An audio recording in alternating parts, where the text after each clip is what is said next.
Meeting expectations as a performer can mean a million different things. What do your fans expect? What kind of music do you make? How does that align with their expectations? And do you even have the performative capacity to meet said expectations? But it seems that over time the bar has been lowered pretty heavily for most rappers. MP3s play in the background typically, with the rapper not even really having to rap their actual vocals, but we do occasionally get glimpses at those who attempt to transcend the atypical idea of what a performance is, expanding their music beyond just an album and making the performance an almost essential part of that listening experience. You have the kind of hype that Yeat has combined with the minimal amount of actual concert and performing experience that he has. Well, it means that things might start out a bit rough, but the real question is if fans are willing to look past how much of a novice Yeat is with performing in order to be there with his presence and experience the music with him. And I think yes, to a point.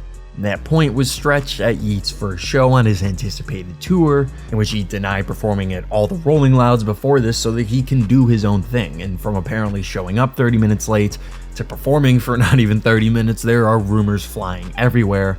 And I actually talked to some people that went to the show to get a better idea of what really went down at Yeat's supposed disappointing debut. So I guess from the onset, pretty big line out front, typical Yeat fans wearing turbans, I guess, is what was described to me.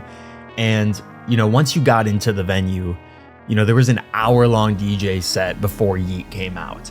And to me, that was very confusing because supposedly on the Yeat tour, September's Rich is opening for him, but this Chicago show is seemingly a little bit separate from that. It's its own Lyrical Lemonade thing.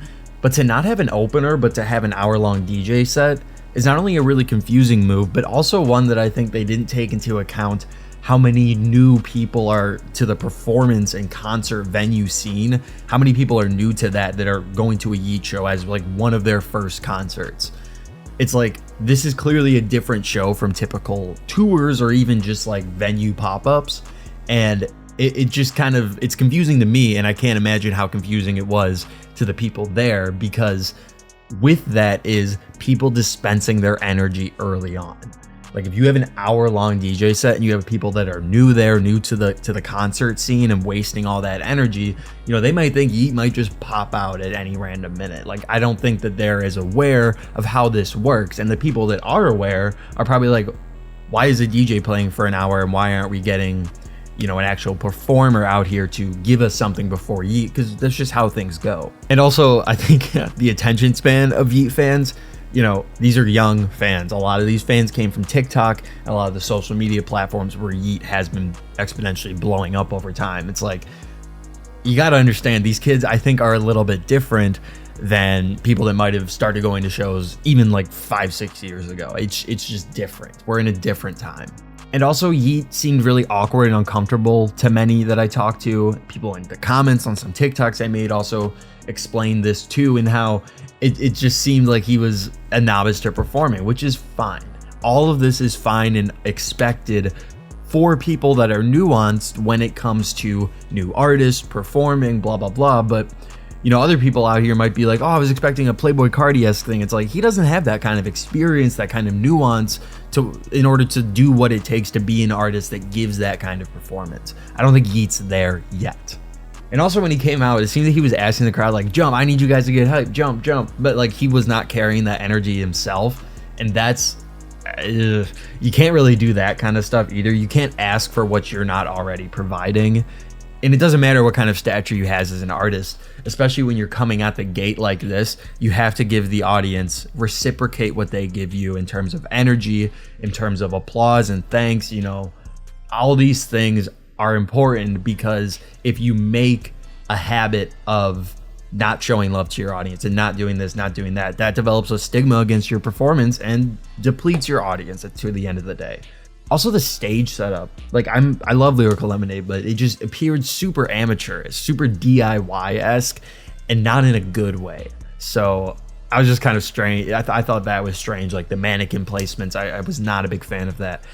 And on top of that, looking at a set list here, and also what I talked to people, because you never know what's accurate online, he only performed It looks like 7 to 8 songs, including the first one was the song Jump, which is not even like an official release on Spotify or anything like that. So that's kind of like, why wouldn't you come out to Money So Big or Sorry About That or something like that?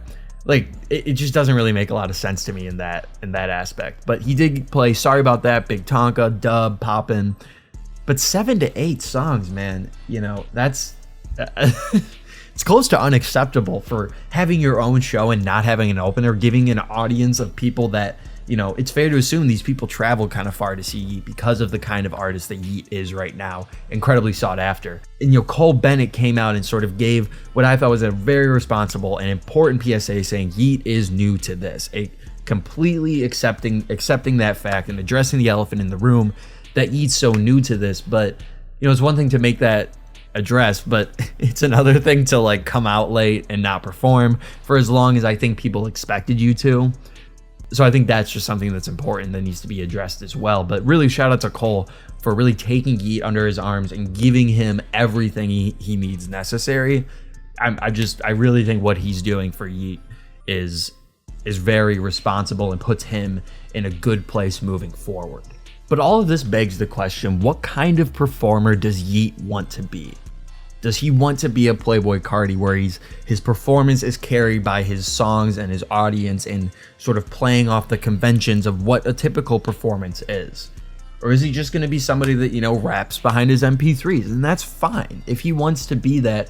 But the thing is, he has to decide, because in this era, denying the typical up-and-coming rapper that route of doing rap festivals and random shows and instead doing your own tours so quickly after releasing your debut album under Geffen Records where you got signed to $7 million, it's a lot of pressure. Is Yeat ready for this pressure?